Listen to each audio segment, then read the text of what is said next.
ঠিক আছিস তুই? তোর কিছু হয়নি তো? মাহিমকে মাথা নেড়ে ঠিক আছে বোঝালো প্রাপ্ত। তারপর বাইক তুলে দাঁড়ালো ঠিকঠাক মতো।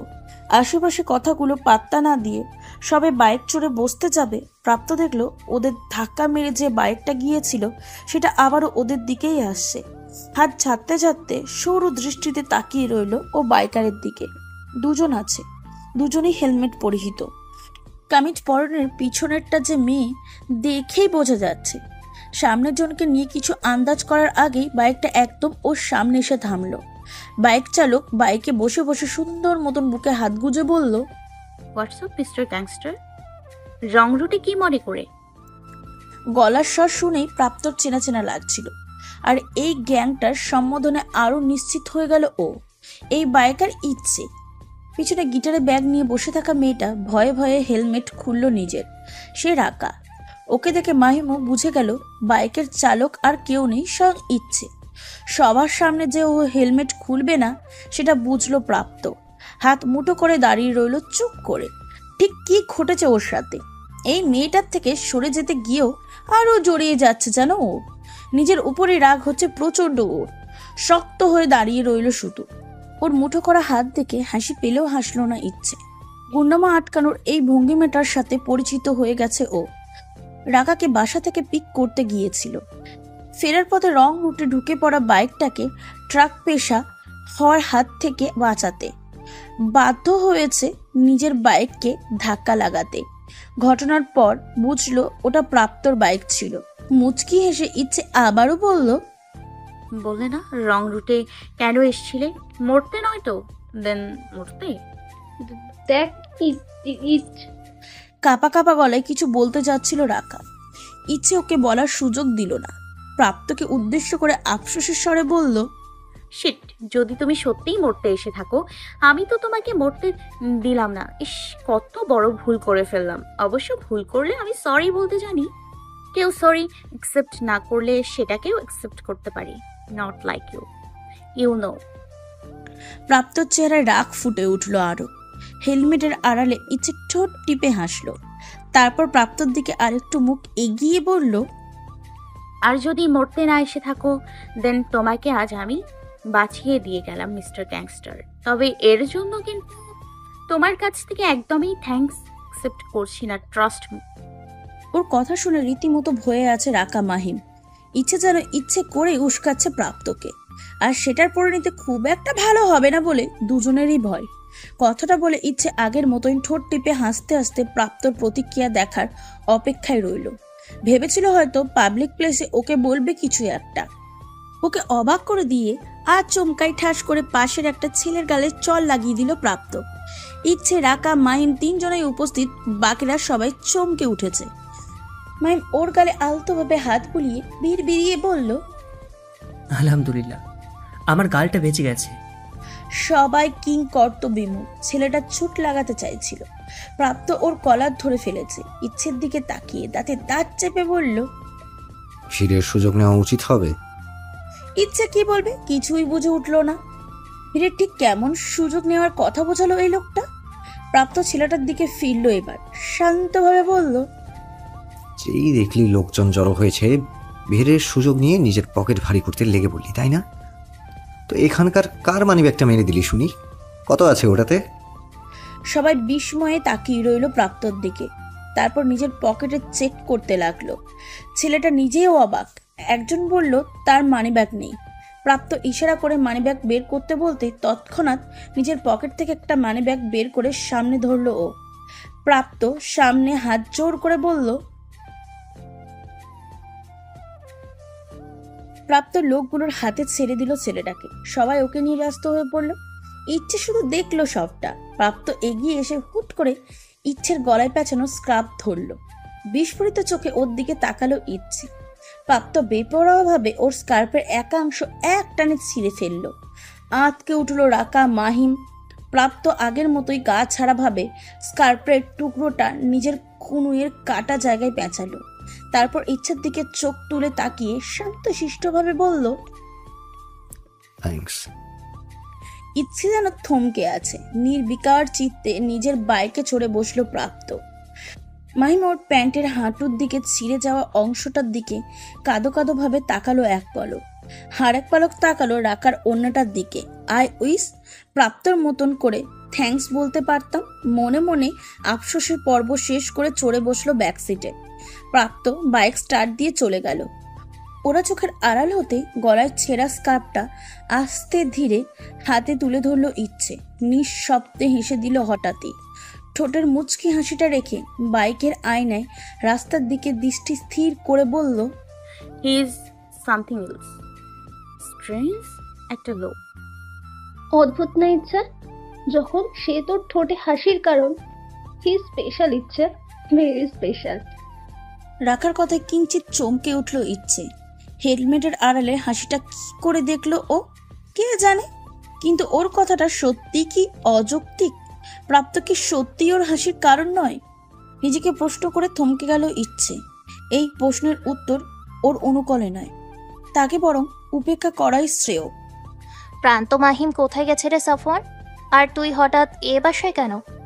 ওরই কল করে বললো তোর নাকি। রুমে ঢুকতে ঢুকতে কথাগুলো বলছিল মিষ্টি, কিন্তু কথা শেষ না করেই থামতে হলো ওকে।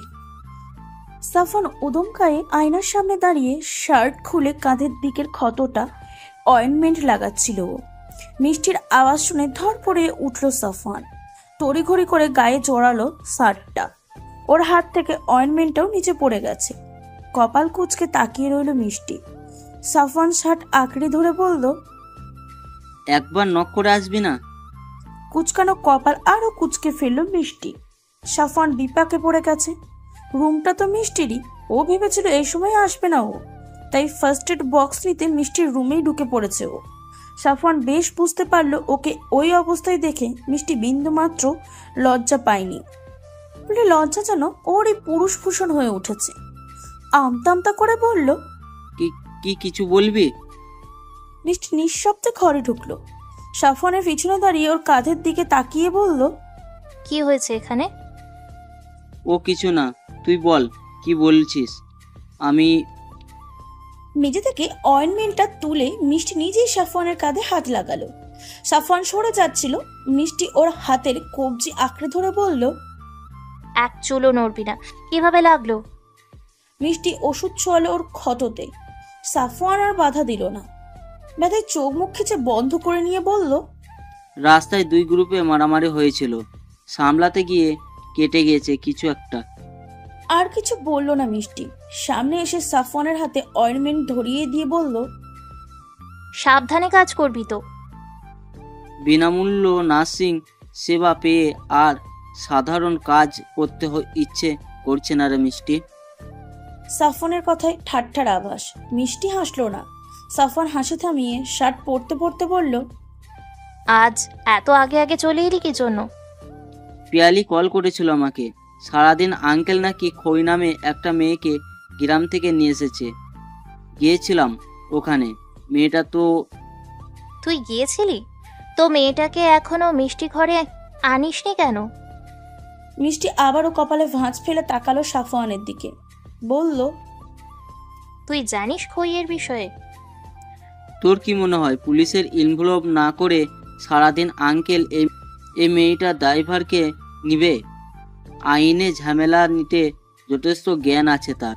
আগে থেকেই জানিয়েছে আমাকে মেয়েটার ব্যাপারে ওই গ্রাম ছাড়ার সময়। একদম স্বাভাবিক গলা সাফওয়ানের। মিষ্টি কিঞ্চিত অভিমান হলো। সবটা জেনেও সাফওয়ান ওকে জানায়নি কিছুই। অবশ্যই প্রাপ্তর কল্পনায় সে রূপ সত্যিই ওর জীবনে এসেছে, এই নিয়ে যথেষ্ট খুশিও। পিয়ালিও কত খুশি। সাদিক সাহেব তো মনে মনে খইকে বৌমা মেনে নিয়েছেন হয়তোবা। ওকে চুপ করে থাকতে দেখে সাফওয়ান পিছন ফিরল, বলল, কি রে চুপ করে আসিস যে? কিছু না।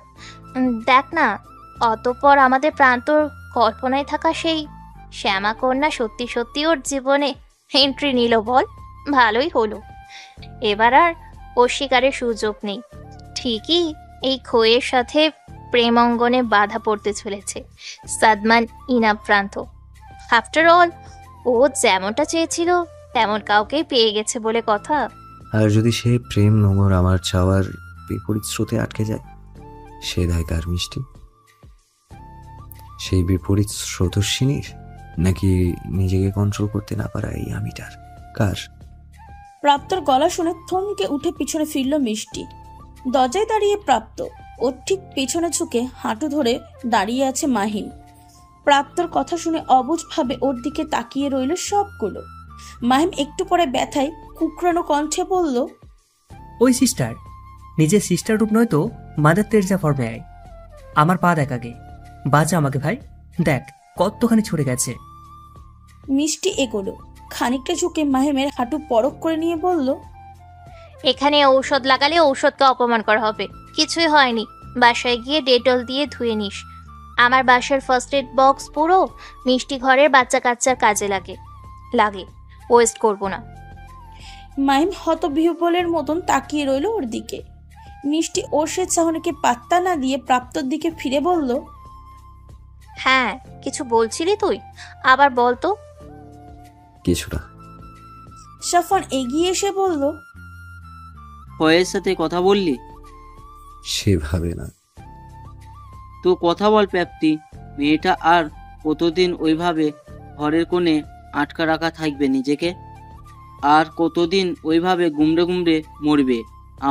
আমাদের সবাই ওকে স্বাভাবিক করার চেষ্টা করতে হবে। সারাদিন আঙ্কেল একা আর কত করবে? প্রাপ্ত কিছু বলল না, হাতে বাঁধা স্কার্ফের টুকরোর দিকে তাকিয়ে রইল শুধু। মিষ্টি বলল, মেয়েটাকে স্বাভাবিক জীবনে ফিরিয়ে আনতে হবে প্রান্ত।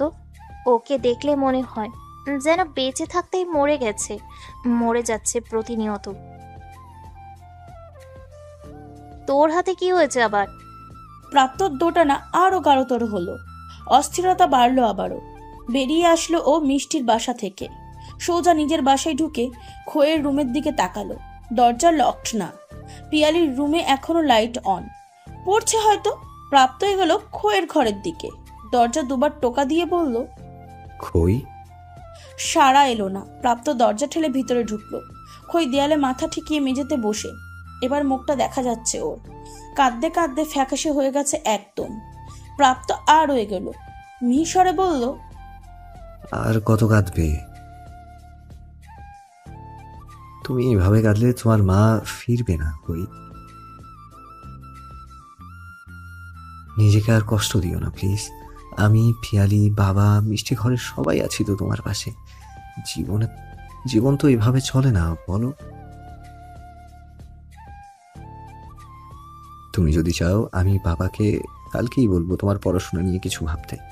তোমার যে বিষয়ে পড়াশোনার ইচ্ছে শব্দটা উচ্চারণ করার পরপরই থেমে গেল প্রাপ্ত। দুহাত মুঠো করে নিল তৎক্ষণাৎ। খই তখনও এক ধানে নিচের দিকে তাকিয়ে নিজেকে সামলে প্রাপ্ত বলল, যেমনটা তুমি চাও তেমনটাই হবে। পুরোটা শুনে এইটুকুই বলল খই। প্রাপ্ত আর এক মুহূর্ত দাঁড়ালো না। সান্ত্বনা দেয়া যে ওর সনদপ্রাপ্ত কাঁচা তার টের পেল বেশ, আর তার সাথেই ইচ্ছের নাম জুড়ে আরো সবটা এলোমেলো করে দিয়েছে। প্রাপ্ত বেরিয়ে যাবায় অনেকটা সময় পর খই চোখ তুলে জানলার দিকে তাকালো। খোলা জানলার পর্দার আড়ালে এক ফালি চাঁদ দেখা যায়। তারা কি আছে? পাশের দালানের জন্য আকাশের পুরোটা দেখা যায় না। চোখের কোণে জল শুকিয়ে উঠেছে খইয়ের। সবাই দয়া করছে ওকে। এই শহরে সবার সান্ত্বনার পর দয়ার পাত্রীও। আচমকায় খইয়ের কি হলো, বেরিয়ে এলো নিজের ঘর থেকে। ড্রয়িং রুমে এসে আবছা আলোয় চোখ বোলালো আশেপাশে, কেউ জেগে নেই।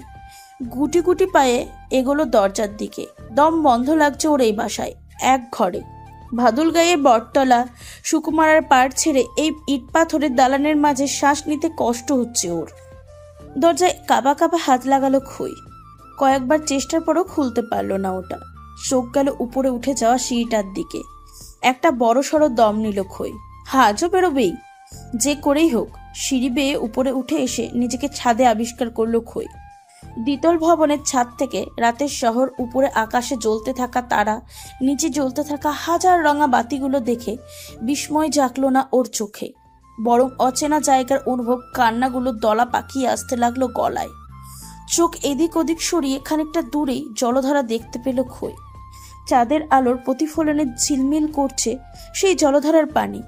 সুকমারার কথা মনে পড়ে গেল খইয়ের। এভাবে কত রাত জেগে সুকমারার তীরে বসে চাঁদ তারার সাথে আড্ডা দিত ও, মায়ের কোল ছেড়ে উঠে আসতো নিজের সময় বের করবে বলে। আর আজ ওর মন প্রাণ শুধু সেই ছত্রতলাটাই খুঁজে চলেছে, একটু শান্তি, একটু স্বস্তির একটা জায়গা। কই ছাদের রেলিং ঘেসে দাঁড়ালো। নিচ অব্দি লাফিয়ে পড়লে খুব একটা ক্ষতি হবে না ওর। এর চেয়ে আরো উঁচু পেয়ারা গাছে, গাব গাছ, আম গাছ থেকে পড়ার অভিজ্ঞতা আছে ওর। এমনটা ভাবনা মস্তিষ্কে আসলেও তাতে সাই দিল না খই। নিচে তাকিয়ে দেখলো উপরের ছাদ থেকে পাইপলাইন একদম নিচ অব্দি চলে গেছে। অনায়াসে সেটা ধরেই নেমে যাওয়া যাবে। খই ওর কামিজের ওড়না কোমরে গিট দিল, পাইপ ধরে ছাদ থেকে নিচতলে নেমে আসলো অতি সহজে। একটা শুকনো ঢোক গিলে আশেপাশে তাকালো আরেকবার। আগের খই হয়তো মনে মনে নিজেকে প্রশ্ন করত, ব্যস্ত শহরও বুঝি রাতে ঘুমায়। কিন্তু এই খই নিজেকে বোঝালো, ভালো হয়েছে কেউ জেগে নেই, ভালো হয়েছে আমাকে দয়া করার জন্য কেউ জেগে নেই। খয়ে গেল ছাদ থেকে যেদিকে ঝিলটা দেখেছিল ঠিক সেই দিকেই। ল্যাম্পপোস্টের আলোয় রাস্তায় শুয়ে থাকা কুকুরটাকে দেখে স্বস্তির শ্বাস ফেলল। এরা অন্তত ওকে দয়া দেখাবে না, এরা মানবতা বোঝে। কয়েক কদম হাঁটতে খই দেখতে পেল সেই ঝিলের সামনে একটা কালো গাড়ি দাঁড়িয়ে, আর গাড়ির বাইরে কোনো এক পুরুষ অবয়ব বুকে হাত গুজে হেলান দিয়ে দাঁড়িয়ে। খই থামার পরিবর্তে সেই মানুষটার দিকে তাকিয়ে থেকে এক পা দুপা করে এগোতে লাগলো। মধ্যবর্তী দূরত্ব কমার সাথে সাথে হৃদস্পন্দন বাড়তে লাগলো খইয়ের। আরো খানিকটা এগোনোর পর পিছন থেকে স্পষ্ট হলো সে অবয়ব। চোখ ফেটে জল বেরিয়ে এলো খইয়ের। এক ছুটে গিয়ে পিছন থেকে জড়িয়ে ধরলো সেই মানুষটাকে। তার বুকের শার্টটা সর্বশক্তিতে খামচে ধরে হু হু করে কাঁদতে কাঁদতে বলল, এইটা কি সত্যই তুমি, নাকি তোমার জিন নকশাদার? কও না, তুমি সত্যই আইছো? কও না, দয়ার পরিবর্তে আমার একটু শান্তি দেও না। এইটা কইয়া নকশাদার, একটু শান্তি দেও। দেখো না, আমি যে কান্দিয়াও শান্তি পাইতেছি না। কান্দার মতন জায়গাটা নাই আমার। মা যে আর নাই, আমার চেনা আর কেউ নাই এই বিরাট দুনিয়ায়। এই অচেনা শহরে আমি একা। আমি ভালো নাই নকশাদার, ভালো নাই। খইয়ের আচমকা আলিঙ্গনে কেঁপে উঠেছিল সেই অবয়ব। তবে ওর কথাগুলো শুনে আলতোভাবে ওর হাতে হাত রাখলো সে। সময়ের অতিবাহন আর খইয়ের কান্না শুনে শক্ত করে মুঠো করে ধরল সে খইয়ের হাত জোড়া। শীতল কণ্ঠে বলে উঠল, আমি ভালো নেই খই, একদমই ভালো নেই। প্রায় 10 মিনিট খইয়ের কান্না নীরবে সয়ে নিল রাকিব। ওর পিঠে লেপ্টে থেকে মেয়েটা অঝরে কেঁদে চলেছে এতক্ষণ হলো। বাধা দেয়নি ও, বাধা দেওয়াটা উচিত বলে মনে হয়নি ওর। এভাবে কাঁদাটা জরুরি ছিল খইয়ের জন্য। ওকে নিয়ে সাদিক সাহেব শহরে চলে আসার পর ভাদুল গায়ের এক একটা মুহূর্ত অস্থিরতায় কেটেছে রাকিনের। পরন্ত বিকেলে রোদ্দুরটা আজ যখন আরেক দফায় সুকমারার তীরকে বিদায় জানিয়েছিল, সে অস্থিরতাকে বাস্তবে রূপ দিতে বাধ্য হলো রাকিন। নির্মাণাধীন বৃষ্টির কাগজপত্র ব্যাগে তুলে উঠে পড়ে ঢাকার ফিরতি ট্রেনে। আসার আগে গ্রাম পঞ্চায়েতের কাছ থেকে সাদিক সাহেব আর মিষ্টি ঘরের ঠিকানা নিয়ে এসেছে ও। বাসায় ফিরে 2 দণ্ডও দেরি করেনি, গাড়ি নিয়ে তৎক্ষণাৎ বেরিয়ে পড়েছে মিষ্টি ঘরের উদ্দেশ্যে। তবে ঠিক কেন, কোন টানে ছুটে এসেছে এখানে, সেই প্রশ্নের উত্তর জানা নেই বলে মিষ্টি ঘরের যাওয়ার সাহস হয়ে ওঠেনি রাকিনের। ঝিলের দিকটাই গাড়ি থামিয়ে সেই প্রশ্নেরই উত্তর খুঁজছিল ও। শুনশান রাতের একলা মানব সত্তা জাগ্রত হয়ে শুধু এইটুকু জানান দিয়েছে, খইকে ছাড়া ভাদুল গায়ে ভালো ছিল না ও। হ্যাঁ, একদমই ভালো ছিল না। একসুরে বাধা পড়তে সেই মেয়েটি কি করে ওর বুকে এসে মুখ গুজবে, তা কি করে জানবে ও? খইকে ছাড়িয়ে নিয়ে পিছনে ফিরল রাকিন। ঝাপসা চোখ তুলে তাকালো খই। রাকিন ওর 2 গালে পানি মুছিয়ে দিয়ে বলল, খেতে খেতে কি হাল করেছো নিজের? খই নিজেকে ছাড়িয়ে 1 পা পিছলো, কিঞ্চিত অবিশ্বাসে তাকিয়ে রইল রাকিনের দিকে। একটু চুপ থেকে আবারও ফুপিয়ে কেঁদে দিয়ে বলল, আমার মা আর নাই নকশাদার, আমি অনা। আর কিছু বলার আগে ওর হাত ধরে এক টানে ওকে নিজের সাথে মিশিয়ে নিল রাকিন। শক্ত করে জড়িয়ে রাখলো খইকে। খই আরো শব্দ করে কেঁদে দিল এবার। রাকিন বলল, চুপ, কাঁদে না, আর কাঁদে না। কাঁদলে মা আরো কষ্ট পাবে খই, এইভাবে কাঁদতে নেই। কান্না থামাও খই, অনেক কেঁদেছো তুমি। খোয়ের থামার নাম নেই। রাকিন ওর চুলে হাত বুলিয়ে দিতে দিতে বলল, এইবার কান্না না থামালে কিন্তু জিনটা এসে ঘাড় মটকে দেবে তোমার। মাথা তুলে তাকালো খই। এতক্ষণে ওর মাথায় আসলো এই লোকটার এখানে থাকা কতটা অনাকাঙ্ক্ষিত। প্রশ্ন সমেত নিজেকে সামলাবে বলে আগে কান্না থামানোর চেষ্টা করলো খই, আর তার জন্য ওর এবার হিচকি উঠছে। রাকিনের বুকে মৃদু শক্তি দিয়ে সরে যাবে বলে উদ্যত হলেও ওর হাত ধরে ফেললো রাকিন। খানিকটা গম্ভীরভাবে বলল, এইটা তো ভাদুলগড়ের সুকুমার দিয়ে না, তো এত রাইতে ইহানে কেন? রাকিনের কথা বলার ভঙ্গিমা শুনে দৃষ্টি প্রসারিত হলো খোয়ের। ঠোঁট টিপে হাসি আটকে প্রশ্নের উত্তরের জন্য ইশারা করলো রাকিন। খই দৃষ্টি নত করে ধরা গলায় বলল, ওই ইট পাথরের ঘরে দম বন্ধ হইয়া আইতাছিল আমার, শ্বাস নিয়নের লাইগা বাহির হয়েছি। উত্তর দিয়ে রাকিনের কপালে সূক্ষ্ম বাজের রেখা লক্ষ্য করলো খই। ওটা বিরক্ত প্রকাশের সাথে চিন্তার প্রকাশ বটে। বাসা থেকে একটা মেয়ে এভাবে বেরিয়ে আসলো, কোনো নিরাপত্তার ব্যবস্থা আদেও আছে কি সেখানে? রাকিন এমন ভাবনায় মত্ত হওয়ার আগেই খই হাত মুচড়ালো নিজের। রাকিন ওর হাত ধরেই বলে উঠল, ভাদুল গায়ে তো প্রতিবার ঝাঁসি রানী সে দর্শন দিতে, তা শহরে এসে নকশাদারদের ভয় পাচ্ছ নাকি? আমার কান্দনে ভয় আছিল নকশাদার। হাত আলগা হয়ে আসলো রাকিনের। খই নিজের হাত ছাড়িয়ে নিল। রাকিন জোরপূর্বক হেসে বলল, অচেনা একটা জায়গায় এত রাতে বেরিয়েছো, কে বেরোলে? তুমি এইখানে কেন নকশাদার? উত্তরের পরিবর্তে প্রশ্ন শুনে আটকে গেল রাকিন। কেন যেন ওর মনে হলো মায়ের মৃত্যুতে আরেক নতুন খইয়ের জন্ম হয়েছে, যে দোষী বটে কিন্তু আগের মতন আর গা ছাড়া নেই।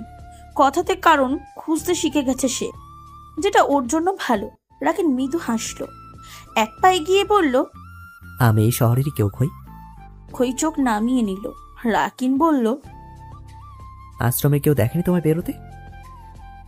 বাড়ির হক করে ঘুমায়। আবারও কপাল কুঁচকে এলো রাকিনের। বাড়ি বাড়ি কেন বলছে খই? মিষ্টি ঘর যে অনাথ আশ্রম তা কি জানে না ও? নাকি মিষ্টি ঘরকে অনাথ আশ্রম বলে সম্বোধন করা হয় না? একটু ঝুঁকে বলল, আর এই সুযোগে রায়বাগানে বেরিয়ে পড়েছে শহর ভ্রমণে, তাই তো? তা কোথায় যাচ্ছিলে শুনি? এই জেলা অব্দি সুকুমারের ফিল নেবে বলে, তাই তো? নাকি আরো দূরে কোথাও যাওয়ার প্ল্যান ছিল আপনার? কোনখানে যাওয়া উচিত আমার নকশাদার? আকস্মাৎ খইয়ের কাতর আবেদন শুনে রাকিন নিজেই এলোমেলো হয়ে এলো যেন। হাসিটা উবে গেল ওর ঠোঁট থেকে। খই বলল, তুমি কও না, এইখানে সাদিক কাকা ছাড়া তো আর কাউরে চিনি না। হ্যাঁ তো আমারে ওই ঘরটাই চেনাইছে এখনো অবধি, আর তাতে শুধু আমার দম ফুরাইছে নকশাদার। এখন তুমি যখন আছোই, এইবার না হয় তোমার কথাটাই শুনি। আমার দম বাঁচানোর লাগি, আমারে বাঁচানোর লাগি জবাব দিও একটু। কোনখানে যাওয়ার উচিত ছিল আমার নকশাদার? যাওয়ানের জায়গা আছে আমার? খইয়ের চোখে জল টলমল করছে। যতক্ষণ বেরিয়ে আসবে সে প্রবাহ দুহাত মুঠো করে নিল রাকিন। মনে দোটানার তাণ্ডব শুরু করেছে। যে প্রবাহের টানে এত দূর অবধি এসেছে ও, সেই প্রবাহকে হাঁকড়ে রাখার দায়িত্বটা কি ওর নয়? কি করে অস্বীকার করবে ও নিজেকে নিজের বিবেকের কাছে আবদ্ধ করে দেওয়াই সে দায়িত্বকে? উচিত হবে অস্বীকার করা? পারবে ও? ইচ্ছে উবুর হয়ে শুয়ে শুয়ে পা দোলাচ্ছে। ল্যাপটপে নিজের কিছু গান দেখতে দেখতে গুনগুন করে গান গাইছে, আর মাঝে মধ্যে কাঠ বাদাম মুখে পড়ছে। টমি এতক্ষণ অবধি মেঝেতে শুয়ে শুয়ে বল নিয়ে এদিক ওদিক করছিল। ব্যালকনি দিয়ে আসা দমকা বাতাসে গিটারের হাতলে রাখা ইচ্ছের স্কার্ফটা এসে মেঝেতে পড়ল। টমি মেঝে শুকতে শুকতে স্কার্ফের কাছে গেল। আচমকায় শব্দ করে উঠল ও। চোখ সরিয়ে টমির দিকে তাকালো ইচ্ছে। অকারণে শব্দ করার অভ্যাস নেই টমি।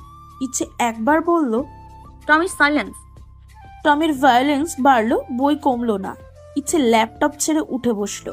বিরক্তি নিয়ে বলল, হোয়াট হ্যাপেন ডুড?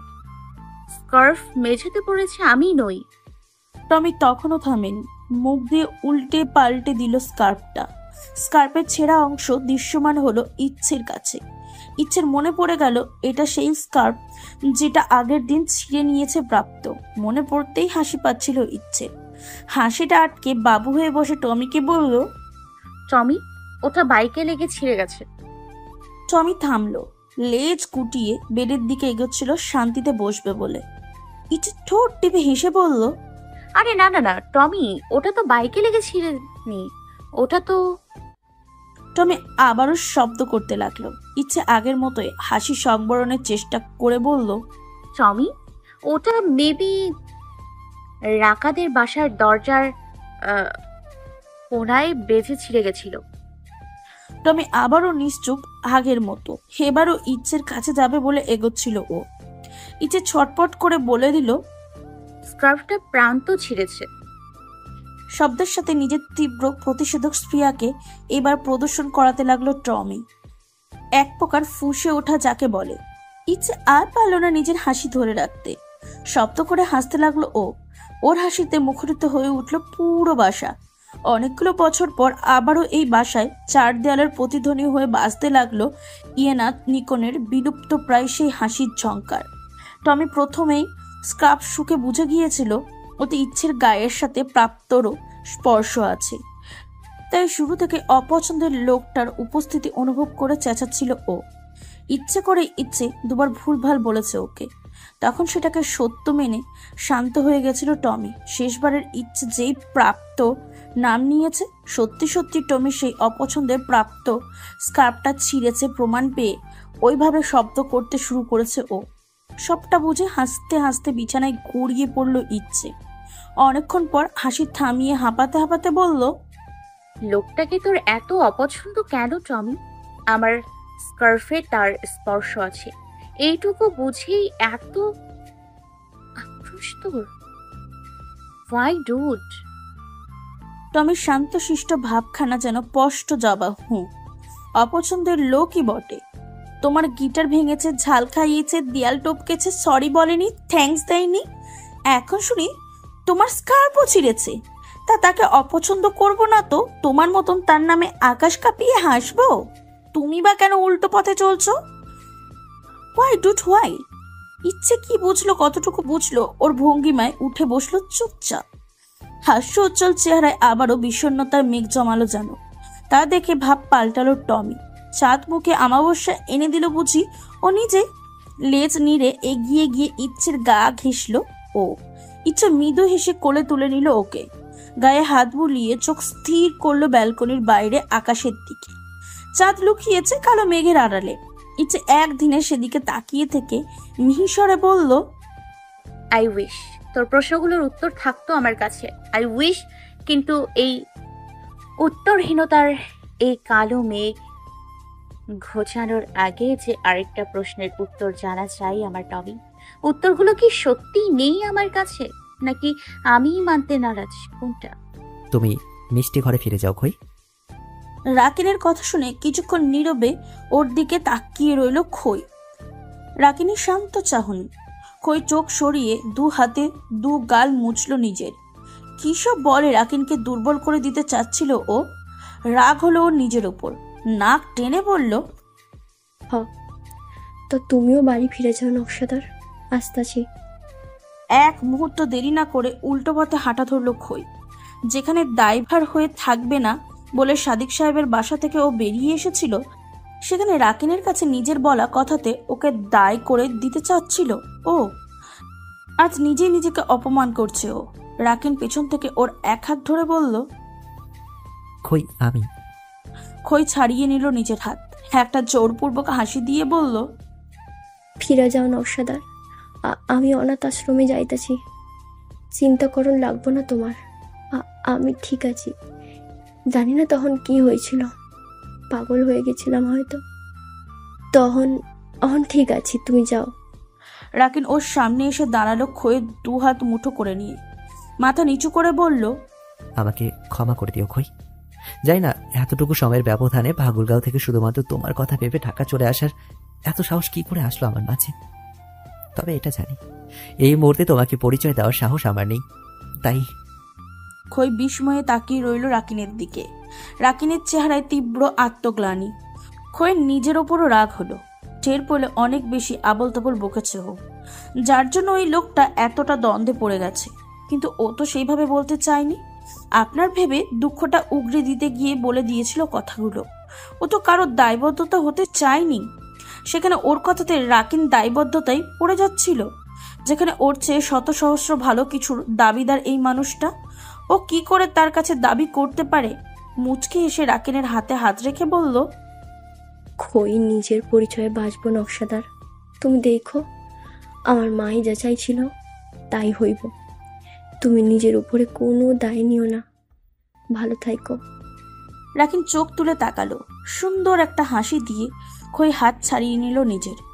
অন্ধকারে চলে গেল সে পথে, যে পথ দিয়ে এসেছিল। মাথার চুলগুলো এক হাতে উল্টে ধরে আকাশের দিকে মুখ তুলল রাকিন। চোখ বন্ধ করে নিতে জল গড়ালো ওর চোখের কোণ বেয়ে। ল্যাম্পপোস্টের আলোতে ওর ছায়ার সাথে হৃদয়ের চাপা কষ্টগুলোর প্রতিধ্বনি স্পষ্টতর হতে লাগলো। প্রতিটা প্রশ্বাস যেন তীব্র যন্ত্রণা সমত বলছে, যেই জায়গাটা এতগুলো বছর ইচ্ছেকে দিতে পারিনি, সেই জায়গাটা কি করে তোমাকে দেব খই? যে সেই ছোটবেলা থেকে রাকিনের সবটা জুড়ে আছে, তোমার সাথে এই দুদিনের সাক্ষাতে কি করে তার সাথে বিশ্বাসঘাতকতা করবো বলো? কে আজ এখানেই থাকুক না কেন, আমি তো জানি আমার সবটা জুড়ে শুধু ওই আছে। ওর অনুপস্থিতি কেউ পূরণ করতে পারবে না। আমি দেব না কাউকে সে অধিকার, দিতে পারবো না। রেকর্ডিং এর জন্য বাসা থেকে বেরোলো ইচ্ছে। আজও ব্রেকফাস্ট করেনি বলে নওশাদ সাহেবের অসহায় আর্থি আর নাফিসা বেগমের বিব্রত চাহনি দেখতে হয়েছে ওকে। সেই সব মাথা থেকে ঝেড়ে গাড়িতে বসে ডিরেক্টর অ্যাসিস্ট্যান্ট লাস্ট কলের সময় দেখবে বলে মোবাইল কল লিস্ট স্ক্রল করছিল ইচ্ছে। হঠাৎই একটা আননোন নাম্বারে চোখ আটকালো ইচ্ছের। সময়, তারিখ আর আননোন নাম্বার লিস্টে দেখে একটা ঘটনাই মনে পড়ল ওর। পিয়ালি সেই সন্ধ্যার ঘটনার।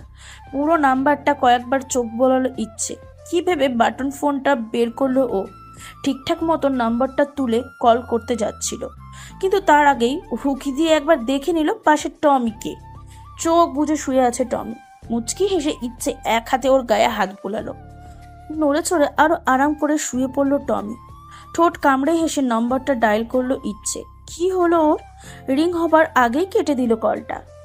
কিছুক্ষণ ইতস্তত করে একটা জোরে শ্বাস ফেলে আবারও নম্বরটায় কল লাগালো ও।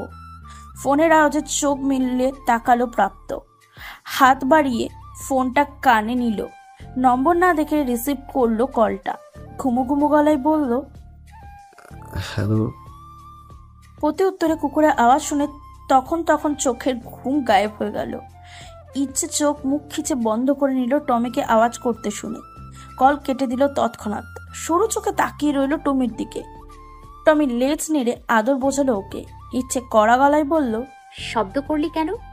টমি সিটের ওপরে রাখা ইচ্ছের অন্য ফোনের স্ক্রিনে থাকা প্রাপ্তের নাম্বারের সামনে পা রাখলো। ইচ্ছের মুখ হা হয়ে গেল আপনা আপনি। বলল, ওই লোকটা মোবাইলের ওপাশ থেকে হ্যালো বলেছে, সেটাও কানে গেছে তোর? টমি আবারও শুয়ে পড়ল আরাম করে। ইচ্ছে ওর গা ছাড়া ভাব দেখে বলল, সরি ডুড, ভুলেই গিয়েছিলাম। আমাদের তুলনায় তো তোর তোর শ্রাব্যতার সীমা অনেক বেশি। ঠিক বুঝে গেছিস কার নাম্বারে ডায়াল করেছি। টমি আবারও দুবার ডাকলো, যেন আরো বেশি ভাব বোঝালো ও। ইচ্ছে শব্দ করে হেসে দিল এবার। টমিকে কোলে নিয়ে আদর করতে লাগলো। গায়ে হাত বুলিয়ে দিয়ে বলল, you know what Tommy, mister গ্যাংস্টারের প্রতি তোর এই বিহেভটা আমি এনজয় করতে শুরু করেছি। পারিসও তুই। টমি কিছুই বলল না। মনে মনে হয়তো চাপা এইসব পুষতে শুরু করলো প্রাপ্তর প্রতি। এদিকে টমির গলা চিনতে কষ্ট হলেও ভুল হলো না প্রাপ্তর। উঠে বসে হা হয়ে মোবাইলের দিকে তাকিয়ে রইল ও। ঠিক কি শুনেছে কিনা ঘুমের ঘোরে সেটাও একটা বিষয়। টমি ওর নাম্বার কিভাবে পাবে? ওকে কেন কল করবে? সর্বোপরি কিভাবে কল করবে ভেবে সকালটায় উল্টে পাল্টে গেল প্রাপ্তর। নাম্বারটা পড়ে নিল কয়েকবার। মোবাইল বিছানায় রেখে ঢুকে গেল ওয়াশরুমে। ফ্রেশ হয়ে রেডি হয়ে বেরিয়ে গেল ড্রয়িং রুমের সোফায়। পিয়ালি, সাদিক সাহেব আর মিষ্টি ঘরের আর এক অভিভাবক, বাকের কাকা সবাই বসে। হাতের ঘড়িটা পড়তে পড়তে পুরো ড্রয়িং রুমে পুরোটা চোখ বুলিয়ে এক কোণে মেঝের দিকে তাকিয়ে থাকা খইকেও দেখতে পেল রাকিন। পিয়ালি বলল, কোথায় যাচ্ছিস ভাইয়া? এমনি মাহিমদের ওদিকে। প্রাপ্তকে শেষ করতে না দিয়ে সাদিক সাহেব উঠে দাঁড়িয়ে বললেন, মিষ্টি ঘরে চলে যেতে চাই প্রাপ্ত। প্রাপ্ত অবাক চোখে তাকালো খোয়ের দিকে। খই কোনো প্রতিক্রিয়াই দেখালো না, সেইভাবেই নিজ দিকে তাকিয়ে আছে ও। পিয়ালি বলল, সকালবেলা উঠে আমাকে বলেছে এ বাসায় থাকবে না, আমি অনেক বললাম এখানে। প্রাপ্ত এগিয়ে গেল খইয়ের দিকে। খই অনড়, মেয়েটার চেহারা শুকিয়ে গেছে একদম, চোখ কোঠরে বসে গেছে। প্রাপ্ত বলল, এ বাসায় থাকতে চাও না তুমি? না। খইয়ের স্পষ্ট জবাব। সাদিক সাহেব এগিয়ে আসলেন ওর দিকে, বললেন, কিন্তু খই, এই বাড়িতে আমার দম বন্ধ লাগে কাকা, আমারে আশ্রমে যাইতে দাও। ওইখান থাইকা পড়তে চাই আমি, নিজের পরিচয়ে বাঁচবার চাই। বাধা দিও না কাকা, পায়ে পড়ি তোমার, আমারে আশ্রমে যাইতে দাও। প্রাপ্ত কি বলবে বুঝে উঠতে পারলো না বেশ। খোয়ের আকুতি শোনার পর সাদিক সাহেব হার মানলেন খোয়ের কাছে। উনি ভালো মতোই জানেন এই মুহূর্তে খোয়ের আত্মসম্মানই ওর কাছে বড়। এদিক দিয়ে ওকে জোর করা হলে হিতে বিপরীত হবার সম্ভাবনা বেশি। আর তাছাড়া উনি নিজেও চান খোয় নিজের দিকগুলো বুঝে বাঁচতে শিখুক যত দ্রুত সম্ভব। প্রাপ্তর দিকে তাকিয়ে বললেন, তুমি কি বলো প্রাপ্ত? যেটা খই চায় সেটা করাই উচিত হবে বাবা। একটা ক্ষুদ্র শ্বাস ফেলে বাকেরের সাথে সব ধরনের ফর্মালিটি মিটিয়ে নিলেন সাদিক সাহেব। খই শক্ত করে নিল নিজেকে। বাকের কাকার সাথে বেরিয়ে এলো প্রাপ্তদের বাসা থেকে। বেরোনোর সময় সাদেক সাহেব ওকে পিছনে ডাক দিলেন। খই থামলো। সাদেক সাহেব ওর মাথায় হাত বুলিয়ে দিয়ে বললেন, অনেক অনেক দোয়া তোমার জন্য। শুধু বাসাটা বদলেছে, তোমার প্রতি আমাদের ভালোবাসা না। সবসময় আমরা পাশে আছি তোমার। নিজেকে প্রস্তুত করো খই। এই বাসার মানুষগুলো এক নতুন তোমার স্থায়ী আগমনের প্রস্তুতি নিয়ে শুরু করলো কিন্তু। খই প্রাপ্তর দিকে তাকালো এক পলক। প্রাপ্ত শান্ত স্থির চাহনি। দুজনের মনে আচমকায় অনাকাঙ্ক্ষিত ঝড়ের আভাস হানা দিতে লাগলো। এ যেন নতুন শুরু নয়, অন্তেবের পুরনো ট্যালি। অনেকক্ষণ যাবৎ ল্যাপটপ কোলে নিয়ে কাজে মনোযোগ দেবার চেষ্টা করছে রাকিন। কিছুতেই পারছে না, বারবার ভুল করে বসছে ছোটখাটো বিষয়ে। পাশে বিছানায় উপর করে রাখা স্কেচের কাগজপত্র ফ্যানের বাতাসে খচখচ শব্দ তুলছে। রাগ নিয়ে ল্যাপটপ কোল থেকে সেই কাগজের উপরেই রাখলো রাকিন। দাদা দাঁত চেপে চোখ বন্ধ করে জোরে জোরে শ্বাস নিল কয়েকবার। বন্ধ চোখের পাতায় সেই চেনা মুখ, অনাকাঙ্ক্ষিতভাবে একদম কাছে এসে যে ঠোঁট জোড়া ওর ঠোঁটে ছুঁয়ে দিয়েছিল, সেই ঠোঁট, সেই শ্যামলা বর্ণের মুখশ্রী, টানা টানা চোখ জোড়া। খই। রাকিন চোখ মেলল, উঠে দাঁড়িয়ে ওয়াশরুমে ঢুকে চোখে মুখে পানি ছিটালো কয়েকবার। খইকে ভুলতে চাইও এমনটা নয়, তবে খই ওর ভাবনায় এত গাঢ়ভাবে জড়িয়ে যাক এমনটাও চায় না ও। আপাতত কাজে মনোযোগ ধরে রাখাটা বেশি জরুরি। রুমে মাকে কফি নিয়ে দাঁড়িয়ে থাকতে দেখলো রাকিন। তোয়ালেতে মুখ মুছতে মুছতে এগোলো টেবিলের দিকে, বলল, কফি চাইনি মা। মা হয় তোর, তুই কখন চাইবি সে অপেক্ষায় থাকতে পারি না আমি রাকিন। আমি জানি তোর কখন কি প্রয়োজন। মিসেস মাহমুদের অভিযোগের স্বর। রাকিন থামলো। মায়ের দিকে ফিরে তাকানোটা শ্রেয় বলে মনে হলো না ওর। মিসেস মাহমুদ কফি রাখলেন টেবিলের উপরে। রাকিনের কাঁধে হাত রেখে বললেন, তোর খেয়াল রাখবে এমন কাউকে তোর প্রয়োজন রাকিন। এভাবে চলে এলি গ্রাম থেকে? ওদিকে সব ঠিক আছে তো বাবা? বেটি হবে এমনটা কেন ভাবছো মা? ডোন্ট ওয়ারি, এখান থেকে বাকিটা সামনে নেওয়া যাবে, সব ঠিক আছে। শুধু তুই ঠিক নেই, তাই না রাকিন? কফি মগ হাতে নিতে গিয়েও থেমে গেল রাকিন। পুরোটাই লক্ষ্য করলেন মিসেস মাহমুদ। ছেলেকে নিজের দিকে ফিরিয়ে বললেন, তুই জানিস রাকিন, তোর বাবা কোনোদিনও মুখ ফুটে তুই কেমন আছিস জানতে চাইবে না। কিন্তু তুই তো এটাও জানিস তোকে কত ভালোবাসে সে। তোর ভালো চায়, তোকে ভালো দেখতে চায়। এভাবে আর কতদিন বাবা? আর পারছি না তোকে অতীত আঁকড়ে এভাবে দেখতে, পারছি না। কাঁদতে লাগলেন মিসেস মাহমুদ। রাকিন জড়িয়ে ধরল মাকে। ওর বলার কিছুই নেই এখানে। সন্তানকে সুখে দেখতে চাওয়াটা প্রতিটা বাবা মায়ের অধিকার। সেই অধিকার থেকে ও বঞ্চিত করেছে ওর বাবা মাকে। তাই এই অভিযোগ ওকে শুনতেই হবে। মিনিট দুয়েক পর কানে আসলো, কাল ইনিশাতে খেয়া হাউজিং নিয়ে মিটিং ডেকেছি, চায়না থেকে কিছু বিল্ডার আসছে। রাকিন তৎক্ষণাৎ পেছন ফিরল। রাজিম মাহমুদ দরজায় দাঁড়িয়ে বলছেন কথাগুলো। রাকিন বিস্ময়ে বলল, মিটিং মানে? হাউজিং এর মিটিং তো আর 2 মাস পর হওয়ার কথা। সেটা তো তোমার আড়াইপির পরে হওয়ার কথা ছিল। এখন তুমি যখন এসেই গেছো, আর দেরি করতে চাই না। কিন্তু বাবা। কিসের কিন্তু রাকিন? রাকিন চুপ রইল। রাজিম মাহমুদ বললেন, আমি ভাবছিলাম কাল হাউজিং প্রজেক্টের পুরোটা দায়িত্ব আমি নেব। একটু শুনে রাকিন কি বলবে বুঝে উঠতে পারল না। এই প্রজেক্ট ওর জীবনের সবচেয়ে গুরুত্বপূর্ণ প্রজেক্টের একটি।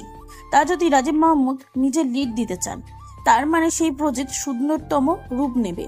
কোনো সন্দেহ নেই তাতে।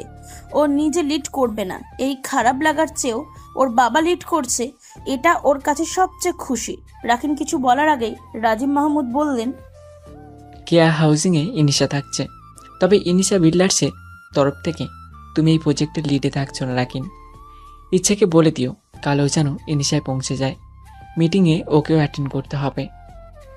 রাকির মাকে ছেড়ে ছুটতে এসে শক্ত করে জড়িয়ে ধরলো ওর বাবাকে। আলতোভাবে ছেলের গায়ে হাত রাখলেন রাজিম মাহমুদ। বুক চিরে বেরিয়ে এলো এক দীর্ঘশ্বাস। যেখানে ছেলের ভালো করার সুখের চেয়েও সে ছেলেকে ঠকানোর গ্লানি সুস্পষ্ট। দেরি না করে বেরিয়ে গেলেন রাজিম মাহমুদ। মিসেস মাহমুদও ঠোঁটে মুচকি হাসি ফুটিয়ে চলে গেলেন রুম থেকে। খুশি মনে ইচ্ছেকে কল করলো রাকিব। কল রিসিভ হতেই বলল, কাল হাউজিং প্রজেক্ট নিয়ে মিটিং আছে ইচ্ছে।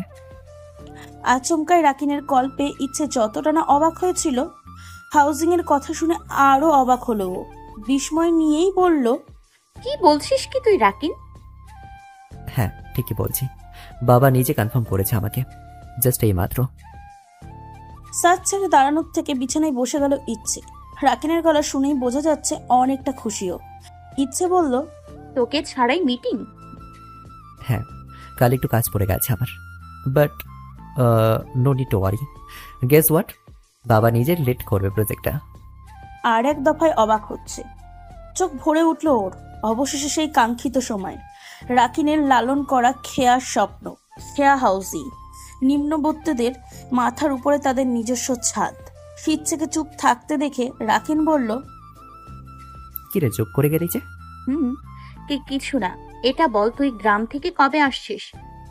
ওদিকের কাজ কত দূর? রাকিন এবার চুপ করে গেল। যেখানে ক্ষয়ের জন্য ভাদুলগাঁও ছেড়ে ঢাকায় চলে আসলো, সেখানে এই মেয়েটাকে বলাও হয়নি ও ঢাকায় এসেছে। ইচ্ছে আবারও বলল, কিরে এবার তুই চুপ কেন? মিস করছিস আমাকে? ইচ্ছে আবারও নিরুত্তর। সত্যিকে এতটুকু মিস করেছে ও রাকিনকে? এতগুলো দিনে একবারও মনে পড়েছে ও রাকিনের কথা? রাকিন উত্তরের অপেক্ষা করলো না, কথা ঘোরানোর জন্য বলল, কালকে সবাই মতোই নেশায় চলে আসিস। বাবা বললো কালকে তোর মিটিংয়ে থাকাটা ইম্পর্টেন্ট। বলে কল কাটলো ইচ্ছে। টমি আগেই ঘুমিয়ে গেছে বিছানায়। শূন্য দৃষ্টিতে ব্যালকনিতে তাকালো ইচ্ছে। বাইরে শীতল হাওয়া বইছে, ঠিক বোঝা যাচ্ছে না এই বাতাস কি মনকে শীতল করতে এসেছে নাকি কোনো তাণ্ডবের পূর্বাভাস। স্বস্তির নাকি দীর্ঘশ্বাস, তা আজও প্রশ্নবিদ্ধ। সকালে ব্রেকফাস্ট টেবিলে বসেছিলেন নওশাদ সাহেব। নাফিসা বেগম রান্নাঘরে ছিলেন। ইচ্ছে রেডি হয়ে সিঁড়ি দিয়ে নামতে গিয়ে দেখে টমি ডাইনিং এর মেঝেতে বসে নিজের খাবার খাচ্ছে। আজ ওর আগেই নিচে নেমে গেছে টমি। নওশাদ সাহেব মেয়ের দিকে তাকিয়ে রইলেন শুধু। প্রতিদিন বলার সত্ত্বেও বাসায় ব্রেকফাস্ট করে না ইচ্ছে, আর প্রতিবারই মনে করিয়ে দেয় ওকে খেতে বলার অধিকার তার নেই। ইচ্ছে বেরিয়ে না গিয়ে শুধু ডাইনিং এ বসে গেল। বড় বড় চোখে তাকালেন নওশাদ সাহেব। উৎফুল্লভাবে বললেন, ইচ্ছে তুমি? নাফিজা, ব্রেকফাস্ট করে নিয়ে এসো, আজ ইচ্ছে আমাদের সাথে খাবে। নওশাদ সাহেবের কথাটা শুনে মোটেও খুশি হননি নাফিজা বেগম। অবশ্য অবাক হয়েছে, এই মেয়ে আজ কেন বাসায় খেতে বসলো। কিছু না বলে চুপচাপ খাবার বাড়ছিল উনি। ইচ্ছে মোবাইলের দৃষ্টি রেখে উঁচু স্বরে বলল, খাবার এনো না এসেন, ব্রেকফাস্ট করবো না। নাফিজা বেগম থামলেন। বিড়বিড়িয়ে নাটক শব্দটা উচ্চারণ করে নিজের কাজে মনোযোগ দিলেন উনি। নওশাদ সাহেব আশাহতের মতো করে বলতে যাচ্ছিলেন কিছু। ইচ্ছে ফোন ছেড়ে এক পলক রান্নাঘরের দিকে তাকিয়ে বলল, রাকিন বলছিল খেয়া হাউজিং প্রজেক্টটা নিয়ে আজ ইনিশায় বোর্ড মিটিং আছে, তুমি যাবে এসেন? হাত থেমে গেল নাফিসা বেগমের। তার ছোট মেয়েটার ছোট্ট ছোট্ট ইচ্ছেগুলো ছোট করে দেখেনি রাকিন। রাকিনের কাছে কখনোই ইচ্ছে রাকিনের মাঝের সম্পর্ক খেয়া রাকিনের সম্পর্কের ঊর্ধ্বে ছিল না। তারপরেও তার মেয়েটা সব কিছুর থেকে আজ বঞ্চিত। কোথায় আছে, কেমন আছে, আদেও আছে কিনা দাঁতে দাঁত চেপে নিজেকে সামলালেন নাফিজা বেগম। আজ খেয়া নেই বলে ইচ্ছের কাছে হাউজিং এর কথা শুনতে হচ্ছে। খেয়াকে প্রাধান্য দেখিয়ে মহান শাস্তি চাইছে ইচ্ছে। নাফিজা বেগম শান্ত স্বরে বললেন, যাব না। ইচ্ছে ক্ষুদ্র শ্বাস ছাড়ল। ও জানতো নাফিজা বেগম কখনোই রাজি হবেন না। উঠে দাঁড়িয়ে বলল, ফাইন, আসছি। এই বলে ইচ্ছা বেরিয়ে আসলো। হিংসিয়া পৌঁছিয়ে রাকিনকে দেখতে পেল না কোথাও। রাজীব মাহমুদ নিজেই হাউজিং এর মিটিং এর সবটা সামলাচ্ছেন। সবটা দেখে মনে মনে অনেকটা শান্তি মিলেছে ইচ্ছের।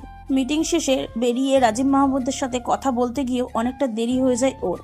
রাকিন অন্য প্রজেক্টে আছে বলেই নাকি এটাতে লিড দিচ্ছে না, এমনটাই বললেন রাজীব মাহমুদ। ইচ্ছে বুঝলো পুরোটাই ওকে বোঝানোর চেষ্টা। রাকিন খেয়াকে বলে মুভ অন করতে চাইছে। কিছু না বলে শুধু সৌজন্যার হাসিতে পাশ কাটিয়েছে ও রাজীব মাহমুদকে। বেশ অনেকটাই দেরি হয়ে গেল ইচ্ছের বেরোতে। ইনশিয়ার কর্মদিবস ততক্ষণে শেষ। লিফটে এসে কোনো দিকে না তাকিয়ে গ্রাউন্ড ফ্লোরের জন্য বোতাম চাপল ইচ্ছে। চোখ মোবাইলে তাকালেও প্রচন্ড ক্ষুধায় মাথা ঘুরতে শুরু করেছে ওর। লিফট নামতে শুরু করার কয়েক সেকেন্ড পরই আচমকা অন্ধকার হয়ে আসলো ওর চারপাশ।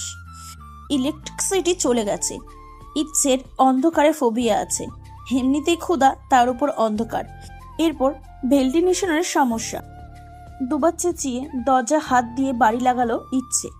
পিছন থেকে কেউ হয়তো কিছু বলল, কিন্তু নিজের উপর আয়ত্ত রাখতে পারল না ইচ্ছে। পড়ে যেতেই অনুভব হলো কারো বাহু ডোরে আঁকলে নিয়েছে ওকে। গালে কারো স্পর্শের সাথে কানে বাজলো, Hey, Miss Rockstar, are you okay? Miss Rockstar? বাহু ডোরে ইচ্ছেকে টলতে দেখে খানিকটা আটকে রইল প্রাপ্ত। মিষ্টি ঘরের স্কুলটা দ্বিতল করতে নতুনকে পুনর্নির্মাণের জন্য ইনশা বিল্ডিং এ আসতে হয়েছিল ওকে। দুজন ইঞ্জিনিয়ারের সাথে কথা শেষ করে বেরিয়ে আসছিল ও ইনশিয়া থেকে। লিফট করে গ্রাউন্ড ফ্লোরের জন্য নামার সময় ইচ্ছেকে লক্ষ্য করেছিল ও। গাঢ় নীল টপস, জিন্স, পিঠে ছোট্ট স্কুল ব্যাগের মতন ডিজাইনার ব্যাগ, খোলা চুলে স্বাভাবিক সাজই ছিল ওর, কিন্তু চেহারায় বিধ্বস্ততা ঠিকই ছিল। হয়তো সে অস্থিরতার জন্যই মাস্ক নামিয়ে থুতনিতে রেখেছে ইচ্ছে। আচমকায় লিফট আটকে যাওয়াতে জ্ঞানও হারানোর উপক্রম হয়েছিল ওর। কোনো মতে আগলে নিয়েছে প্রাপ্ত ওকে। খুব বেশি সময় না নিয়েই ইলেকট্রিসিটি চলে আসে। লিফট নামতে শুরু করেছে। আবছা চোখে প্রাপ্তকে দেখে নিজেকে সামলানোর চেষ্টা করলো ইচ্ছে। নিজেকে ছাড়িয়ে লিফটের দেয়াল ধরে সোজা হয়ে দাঁড়ালো ও। মাথা ঝাড়া মেরে প্রাপ্তর দিকে তাকিয়ে বলল, তুমি এখানে? প্রাপ্ত কিছু বলতে যাবে, লিফট গ্রাউন্ড ফ্লোরে পৌঁছিয়েছে। ইচ্ছে চারপাশ ঘুরছে। তাড়াতাড়ি বেরিয়ে আসলো ও লিফট থেকে। পেছন পেছন প্রাপ্ত বেরিয়ে এসে বলল, শুনবে না কেন এসেছিলাম? ইচ্ছে দাঁড়ালো, তবে বুঝলো দাঁড়ানোর মতন অবস্থায় বেশিক্ষণ হয়তো থাকবে না ও। শরীর ছেড়ে দিয়েছে ক্রমশ। প্রাপ্তও বুঝলো ওর অবস্থা। বিচলিত হয়ে বলল, ঠিক আছো তুমি? জবাবের পরিবর্তে ইচ্ছে একটা শুকনো ঢোক গিলল। তার ব্যাগ থেকে পানির বোতলটা বের করে কয়েক ঢোক শেষ করলো ওটা। হাতের পিঠে গলার ঘাম মুছলো ইচ্ছে। প্রাপ্ত আবারও বলল, Are you okay, Miss Rockstar? আমি ঠিক আছি। ইচ্ছের আগোছলো উত্তর। হাঁটা লাগাচ্ছিল ও। প্রাপ্ত কি বুঝলো হাতের কাগজগুলো মুড়িয়ে ঠিকঠাক মতন ধরলো ও। এসে সামনে দাঁড়ালো ইচ্ছের। এগুলো ওর অনেকটা কাছে। মুখে বলল, বুঝেছি কতটা ঠিক আছো। ইচ্ছে মাথা তুলে ওর চোখের দিকে তাকালো। প্রাপ্ত নিজের চোখের ভাষাটুকু পড়ার সময় দেয়নি ওকে। ওটুকু বলেই হুট করে কোলে তুলে নিল ইচ্ছেকে। বিস্ফোরিত চোখে ইচ্ছে তাকালো ওর দিকে। সব অসুস্থতা যেন বিস্ময়ের সাথে প্রতিযোগিতার হার মানালো। গলা জড়িয়ে রাখা মানুষটার কোনো হেলদোল নেই ওর সে চাহনির জন্য। ইচ্ছে শশব্যস্ততের মতো আশেপাশে তাকালো। এখনো অবধি করিডোরে কেউ নেই। ঝটপট বলল, কি করছো তুমি মিস্টার ওকে বলতে না দিয়ে প্রাপ্ত একদম ঝুঁকলো ওর মুখের দিকে। ইচ্ছের গলায় কথা আটকে গেল। চোখ কোটর থেকে বেরিয়ে আসার উপক্রম। প্রাপ্ত ওর ঠোঁটের নিচ অবধি থাকা মাস্ক নিজের মুখ দিয়ে টেনে উপরে তুলে দিল। ইচ্ছে যেন জমে গেল। প্রাপ্ত এভাবে ওর এতটা কাছে চলে আসবে ভাবেনিও। দুদণ্ড ওর প্রসারিত চাহনির দিকে নেশালো দৃষ্টিতে তাকিয়ে রইল প্রাপ্ত। তারপর সরে এসে শীতল স্বরে বলল, কিপ কোয়াইট মিস রকস্টার, অসুস্থ তুমি। ইচ্ছের দম বন্ধ হয়ে আসার উপক্রম এবার। মাস্ক কিংবা অসুস্থতার জন্য না, প্রাপ্তের এতটা কাছে আসার জন্য। পরিস্থিতি সামলাতে প্রাপ্তর গলা ছেড়ে নামার চেষ্টা করে বলল, আমি ঠিক আছি, নামাও আমাকে, ছাড়ো। আমি প্রাপ্ত আরো শক্তিতে জড়িয়ে নিল ইচ্ছেকে। ও শক্ত চল শান্ত চাউনি বলছে, ছাড়ো বললে আরো কাছে টেনে নেব। তপ্তা মেরে নিষ্পলকভাবে তাকিয়ে রইল ইচ্ছে প্রাপ্তর দিকে। এই ছেলেটার সব কাজের ধরনটাই অদ্ভুত, আর আশ্চর্যজনকভাবে সে অদ্ভুত কাজগুলোতে মানা করতে পারে না ও। ডোন্ট কেয়ার ভাবে ইচ্ছেকে কোলে নিয়ে হাঁটা লাগালো প্রাপ্ত। ওকে নিয়ে বেরিয়ে এলো ইনশিয়া থেকে। বাইকের সামনে এসে আর একবার তাকালো ইচ্ছের দিকে। ওর তখন সে বিমূঢ় চাহনি। প্রাপ্ত বলল, বাইকে কমফোর্টেবল? ইচ্ছের অস্পষ্ট আজে বিস্ময় স্পষ্ট, কিন্তু তা যেন শিনু না শোনার ভান করলো প্রাপ্ত, যেন হু বলে অনুমতি দিয়েছে ওকে। দেরি না করে ইচ্ছেকে সামনে নিয়ে বসে গেল বাইকে। ইচ্ছে তখন ওর গলা জড়িয়ে, সবটা যেন ওর মাথার উপর দিকে যাচ্ছে। বাইক স্টার্ট দিল প্রাপ্ত। ইচ্ছে আটকে উঠল। চলন্ত বাইক দেখে আরো শক্তভাবে আঁকড়ে ধরলো প্রাপ্তর গলা। প্রাপ্ত বাইক চালাতে মনোযোগ রেখে বলল, নাইস সিট বেল্ট। হ্যাঁ। ইচ্ছের মুখ তালাবন্ধ। এমনই পাগলামি শুরু করে দিয়েছে প্রাপ্ত। পুরো রাস্তার একটা টু শব্দ অবধি করেনি ইচ্ছে। বাইকের সামনে বসে প্রাপ্ত গলা জড়িয়ে ওর দিকে তাকিয়ে থেকেছে। রাস্তার লোকজন হাজারটা কথা বলেছে হয়তো ওদের উদ্দেশ্য করে, কানে যায়নি দুজনের একজনেরও। এক একটা মুহূর্তে প্রাপ্ত শ্বাস অনুভব করেছে ইচ্ছে। এক একটা মুহূর্তে ইচ্ছের বাহুবন্ধনীকে গলায় স্বয়ংবরের বড়মালার মতন অনুভব করেছে প্রাপ্ত। সেই অনুভূতিতে ইচ্ছে প্রাপ্ত নিজেরাও গা ভাসিয়েছিল হয়তো। অন্য কিছু তো মন ছিল না কারোরই। কাছের এক হসপিটালে পৌঁছিয়ে বাইক থামালো প্রাপ্ত। ইচ্ছেকে কোলে করে হসপিটালে ঢুকলো। রিসেপশনের দিকে এগিয়ে বলল, এমার্জেন্সি কোন দিকে? দৃষ্টি আবারও প্রসারিত হলো ইচ্ছে। এমার্জেন্সি লিফটের ওখানেও ও বলেছে ঠিক আছে, ও কিছু হয়নি। এই ছেলে তারপরে ওকে হসপিটালে নিয়ে আসলো, এখন আবার বলছে ইমার্জেন্সি। পাগল টাগল হয়ে গেল নাকি? খানিকটা জোর গলায় বলল, এমার্জেন্সি মানে? আমি ঠিক আছি বললাম তো। প্রাপ্ত শীতল চাহনি। ইচ্ছে দমলো না, বলল, দেখো মিস্টার গ্যাংস্টার, নামাও আমাকে। প্রাপ্ত ওকে নিয়ে হাঁটা লাগালো নির্বিকার চিত্তে। ইচ্ছে নির্বিকার আগের মতো। দুর্বলতার জন্য না হলেও প্রাপ্তর কাজকর্মে এবার সত্যিই জ্ঞান হারাবে। করিডোরের এক নার্সকে দেখে প্রাপ্ত বলল, এমার্জেন্সির পেশেন্টের কেবিন কোন দিকে সিস্টার? সিস্টার ড্যাব ড্যাব করে ওর কোলে মাস্ক পরিহিত ইচ্ছের দিকে তাকিয়ে রইল। বলল, পেশেন্টকে? আপনি ডক্টর? সরি। চেক আপ কি আপনি করবেন? ডক্টরকে ডাকুন and stay away from my way. প্রাপ্তর জোরালো কথায় খানিকটা চমকেই উঠেছে নার্স। আর একটা কথাও বলল না সে। হাত বাড়িয়ে পাশের কেবিনটা দেখিয়ে বলল, দ্যাট ইজ ওয়ে স্যার। ইচ্ছেকে নিয়ে প্রাপ্ত কেবিনে ঢুকলো। ওকে বেডে শুয়ে দিয়ে হাত ঝাঁকি মারল নিজের। অনেকটা পথ বইতে হয়েছে ইচ্ছেকে। হাত লেগে গেছে। শার্টের হাত ঠিকঠাক মতন গোটাচ্ছিল প্রাপ্ত। ইচ্ছে শোয়া থেকে উঠে বসলো। গলা স্বাভাবিক করার চেষ্টা করে বলল, এটা কি হলো? প্রাপ্ত হাতা ফোল্ড করা বাদ দিয়ে নার্সের দিকে তাকালো এক পলক। বলল, তুমি অসুস্থ।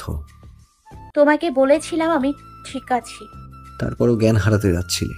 তো প্রাপ্ত এগিয়ে বেডের হাত রেখে বেশ অনেকটাই ঝুঁকে দাঁড়ালো। ইচ্ছে কথা থামালো নিজের। গুটিয়ে গিয়ে হাত দিয়ে মাস্কটা ঠিকঠাক করে তুলে নিল। আবারও কিছু বলতে যাব, প্রাপ্ত বলে উঠল, সেদিন কি বলেছিলে? প্রাণ বাঁচিয়েছিলে তুমি আমার, তার বিনিময়ে থ্যাঙ্কস দিয়েছিলাম তোমাকে, রাইট? অনেক ভেবে দেখলাম সাদমান ইনা প্রাপ্ত তো কোনোদিন কারো ঋণ রাখে না, যেখানে তুমি তো প্রাণ ঋণে ঋণই করে দিয়েছ আমাকে। এত বড় ঋণ আমি কিভাবে রাখি বলো? তাই আজকে তোমাকে হসপিটালাইজড করে দিয়ে বাঁচিয়ে দিলাম। হিসেব বরাবর থ্যাঙ্কস দিতে হবে না, ওয়েলকাম। প্রাপ্ত বেরিয়ে গেল কেবিন থেকে। দুদণ্ড পাথর হয়ে বসে রইল ইচ্ছে। কপালে হাত রেখে দুম করে শুয়ে পড়ল ও। সবটা ভেবে হাসতে লাগলো পরপরই। তেমন অসুস্থতা না হওয়া সত্ত্বেও ওকে জোর করে হসপিটালাইজড করে তার সো কল্ড প্রাণ ঋণ নাকি শোধ করে গেল এই ছেলে। ওর প্রতি সেন্সিটিভ না বুঝিয়ে লজিক ছুড়ে গেল। একেই হয়তো বলে ভাঙবে তবে মোচকাবে না। পাশে দাঁড়িয়ে থাকা নার্সটা অবচেয়ের মতন শুধু সবটা দেখলো, কপাল কুঁচকে তাকিয়ে রইল ইচ্ছের দিকে। কি বলে গেল ছেলেটা? হিসাব বরাবর, ওয়েলকাম। এইভাবে কোলে করে হসপিটালে ভর্তি করিয়ে কে ওয়েলকাম জানায়? এটা কোন হিসাব বিজ্ঞানের, কোন হিসাবের, কোন কমার্স? শুধু কি ছেলেটাই পাগল, নাকি সাথে মেয়েটাও? এমার্জেন্সি পেশেন্ট তো নয় এ। আদৌ কি কোনো রোগী, নাকি কোনো পাগলের পাগলামের ভুক্তভোগী? প্রাপ্ত চলে গেছে বেশ অনেকক্ষণ। ওর পাগলামগুলো ভেবে এতটা সময় শুধু নিঃশব্দে মিটিয়ে মিটিয়ে হেসছে ইচ্ছে। অনেকটা সময় পর খেয়াল হলো আবারও শরীর দুর্বল লাগছে ওর। পাশে তখনও সেই নার্স থমকে দাঁড়িয়ে। চুপচাপ উঠে বসলো ইচ্ছে, গলা ছেড়ে বলল, অ্যাকচুয়ালি উনি আপনাকে নিয়ে অনেক সেন্সিটিভ। ইচ্ছে কিছু বলার আগে নার্সটা বলে উঠল। ইচ্ছে থামলো। সত্যি তো এটাই, জীবনে ওকে নিয়ে চিন্তা করার মানুষ আছে। ওর বাবা, রাকিনের মা বাবা সবাই ভাবে ওকে নিয়ে। তবে চিন্তা করলেও ওকে সময় দেওয়ার সময় হয়ে ওঠে না কারোরই। তাই প্রাপ্তর মতন এমন করে কারোর সেন্সিটিভই দেখা হয়ে ওঠেনি ইচ্ছের। ইচ্ছে নোক দেখতে দেখতে মৃদু হেসে বলল, মেবি। নার্স চুপ রইল। 2 দণ্ড পরে ইচ্ছের ধ্যান ভাঙলো নিজের, বলল, সরি মিস্টার, ও এভাবে আমাকে এখানে নিয়ে আসলো। I am really sorry. It's okay. কিছু মানুষের ভালোবাসা দেখতেও ভালো লাগে। All the best to both of you. ইচ্ছে নির্বিকার চোখে তাকিয়ে রইল। আর 5টা সাধারণ মেয়েকে বুঝি ওদের ভালোবাসার মানুষটা এইভাবেই যত্ন নেয়? তাই বুঝি ওকে আর প্রাপ্তকে তুলনা করলো নার্স? তাহলে ওর জীবনটা কেন এত সুন্দর না? কি দোষ করেছে ও? সেলিব্রিটি হওয়া তো না। তবে কি নিজেকে খোলকে মুড়িয়ে রাখার জন্য? ও তো চেয়েছিল কেউ নিজে থেকে এসে বুঝুক ওকে, ভালোবাসুক ওকে। সেই ছোট্ট থেকে রাকিনের সাথে বড় হলো। কই, কখনো তো রাকিনকে নিয়ে এত কিছু ভাবার সুযোগ হয়নি ওর। তবে কেউ কি নেই ওকে বোঝার জন্য? ওকে চুপ থাকতে দেখে নার্স আবারও বলল, জলদি জলদি স্যারের অভিমান ভাঙাবেন কিন্তু ম্যাম। স্যার বেশ অনেকটা অভিযোগ করে বেরিয়ে গেল বলে মনে হলো। ইচ্ছে আবারও মাস্কের আড়ালে মুচকি হাসলো। বাবু হয়ে বসে আগ্রহ নিয়ে বলল, তাই তো কিভাবে স্যার অভিমান ভাঙাতে হবে মিস্টার? Any tips? নার্স একটু চিন্তার ভঙ্গিমা করে বলল, শুনেছি ছেলেরা নাকি মেয়েদের শাড়িতে সব থেকে বেশি পছন্দ করে। আপনি শাড়ি পরে স্যারকে ভালোবাসি বলে দেবেন, দেখবেন সব অভিমান গায়েব। ইচ্ছে শব্দ করে হেসে দিল। এবার এসব ফিল্মে বিষয়গুলো কেন শুনতে চেয়েছিল ও, কেন শুনলো নিজেও জানে না। তবে এগুলো কোনোদিনও ঘটার নয়। নার্সকে আরো 2বার সরি বলে সৌজন্য হেসে হসপিটাল থেকে বেরোলো ও। ইতিমধ্যেই রাখার কল রিসিভ করতে রাখা বলল, কোথায় তুই ইচ্ছে? Leave it. তুই কোথায়? তুই যে হসপিটালে তার রিসেপশনে দাঁড়িয়ে আছি। প্রাপ্ত ভাইয়া কল করে বললো তুই নাকি হসপিটালে। নিশ্চয় আজও বাসা থেকে না খেয়ে বেরিয়েছিস, তাই সেন্সলেস হয়ে গেছিলি, তাই না? কত নম্বর কেবিনে তুই এখন? প্রাপ্ত ভাইয়া বলল। প্রাপ্ত? বিস্ময়ে বলল ইচ্ছে। রাকা বলল, হ্যাঁ ভাইয়া তো না না, মানে আগে বল তুই কোথায় বেরিয়েছিস? ও বেরিয়ে গেছিস, আচ্ছা ঠিক আছে, তুই পাশের রেস্টুরেন্টে বস, আমি আসছি। নীরবে কল কেটে তাই করলো ইচ্ছে। কেমন অদ্ভুত লাগছে ওর। প্রাপ্ত রাকাকেও জানিয়েছে ওর বিষয়ে। তার মানে শুধু ঋণ পরিশোধ ছিল না সবটা। চুপচাপ বসে রইল ও রেস্টুরেন্টের এক কোণে। মিনিট 5 মধ্যে রাকা হাজির। ও এসে আগে জড়িয়ে ধরলো ইচ্ছেকে। স্বস্তির শ্বাস ফেলে বলল, শুক্রিয়া খোদার, ঠিক আছিস তুই? কোনো কথা না, আগে তুই কিছু খেয়ে নে। কিন্তু রাকা? ওয়েটার? রাকা ওয়েটারকে ডাক লাগালো। বলার সুযোগ দেয়নি ইচ্ছেকে। ইচ্ছেও আর তেমন কিছু বলল না। রাকার সাথে বসে খেয়ে নিল চুপচাপ। খাওয়া শেষে বলল, তোকে এখানে প্রাপ্ত আসতে বলেছে? রাকা মোবাইলে ব্যস্ত ছিল। ইচ্ছের কথা শুনে তৎক্ষণাৎ বন্ধ করলো মোবাইল। বলল, মানে ওই আসলে। ওকে তোতলাতে দেখে ইচ্ছে বুঝলো প্রাপ্তই বলেছে ওকে আসতে। ইচ্ছে চুপ রইল। রাকা ধীর গলায় বলল, তুই রাগ করেছিস প্রাপ্ত ভাই আমাকে বলেছে বলে? তেমন কিছু না রাকা, তবে আমি ঠিক আছি। এভাবে তোকে বলে। ভাইয়া তোকে নিয়ে অনেক ভাবে ইচ্ছে। ইয়া সরি, থ্যাঙ্কস ওয়েলকাম করার। নিত্য নতুন উপায়গুলো আমার উপর এক্সপেরিমেন্ট করতে হবে যে। হ্যাঁ, শুধু তোরই ক্ষেত্রে সরি বলেছে সে, থ্যাঙ্কস বলেছে। আর হয়তো অনেক কিছু যা না আমি জানি না, নাইবা তুই। ইচ্ছে কিছুক্ষণ তাকিয়ে রইল ওর দিকে, তারপর খানিকটা গুরু গম্ভীরভাবে বলল, কি বলতে চাইছিস তুই বলতো রাকা? তুই জানিস আমার কথা পেঁচানো পছন্দ না, যা বলার স্ট্রেটলি বল। রাকা এক শ্বাসে বলে দিল, আমার তো মনে হয় প্রাপ্ত ভাইয়া তোকে ভালোবাসে।